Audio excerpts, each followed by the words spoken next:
مدینہ میں اسلام کے شہر جب موسم حج آتا ہے تو عرب کے اطراف و جوانب سے بانیت زیارت و طواف کعبہ بڑا اجتماع ہوتا ہے، جس میں اہل مدینہ بھی ہوتے ہیں۔ آپ صلی اللہ علیہ وسلم نے اس سال ان کو بھی دعوت اسلام دی۔ وفد مدینہ میں اسد بن زرارہ، عوف بن حارث، رافع بن مالک، قطبہ بن عامر، عقبہ بن عامر، جابر بن عبداللہ اور عامر بن عبد حارثہ شامل تھے، اور یہ تمام قبیلہ خزرج سے تعلق رکھتے تھے۔ انہوں نے دعوت اسلام سن کر اپنی جگہ مشورہ کیا اور کہنے لگے کہ یہ شخص وہی معلوم ہوتا ہے جس کے متعلق مدینہ کے یہود ہم سے کہا کرتے تھے کہ ایک پیغمبر مبعوث ہونے والا ہے جس کے ساتھ مل کر ہم تمہارا مقابلہ کریں گے اور شرک کی نجاست کو مٹائیں گے۔ بہتر یہ ہے کہ ہم سبقت کر کے اسلام قبول کر لیں۔ یہ مشورہ کر کے وہ حاضر خدمت ہوئے اور اسلام قبول کر کے عرض کیا کہ ہم اہل مدینہ میں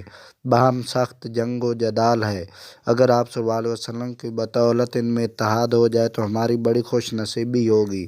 اب تو ہم چاہتے ہیں کہ سال آئندہ میں حاضر ہو کر ترکی اسلام کے متعلق کچھ گزارش کریں گے۔ بیعت عقبہ اولیٰ۔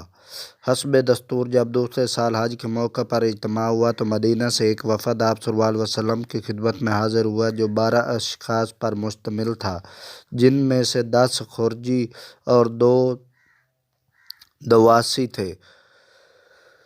خزرج اور اوس، یہ 2 قبیلے مدینہ طیبہ میں صاحب اثر تھے۔ ان 12 اشخاص نے آپ کے دست مبارک پر بیعت کی اور وعدہ کیا کہ مدینہ جا کر تبلیغ اسلام کریں گے۔ قرآن عزیز اور دیگر امور اسلام کی تعلیم دینے کی غرض سے آپ صلی اللہ علیہ وسلم نے ان کے ہمراہ عبداللہ بن مکتوم، حضرت خدیجہ کے خالہ زاد بھائی اور مصعب بن عمیر عبدارہ کو روانہ کیا، اور اب مدینہ میں اسلام کا چرچا ہونے لگا اور اس واقعے کا نام عقبہ اولیٰ ہے۔